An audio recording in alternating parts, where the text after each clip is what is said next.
日期1月26號，天天讚美神禱告文。聖經經文：智慧子叫父親喜樂，愚昧人藐視母親。箴言15章20節。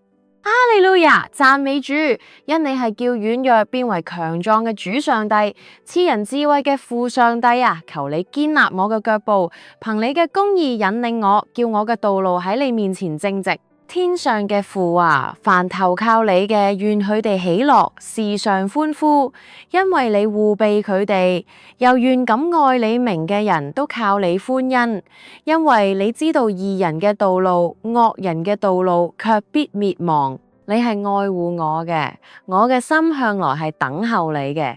你係我嘅幫助，我嘅盾牌，我嘅心必靠你歡喜，因為我向來倚靠你嘅聖名，因你嘅美意就係如此。你係眾光之父，求你照住我所仰望你嘅，向我施行慈愛。我嘅心要讚美稱謝你，凡喺我裏面嘅都要稱頌你嘅聖名。你係我嘅救贖，因你嘅恩惠常在我嘅心裏。你赦免我嘅罪孽，醫治我嘅疾病，你救贖我嘅命，脫離死亡，以仁愛同憐憫為我嘅冠冕。因此我要歌唱你嘅慈愛，直到永遠。我要用口將你嘅信實傳與萬代。感謝主，奉主耶穌基督嘅名禱告，Amen。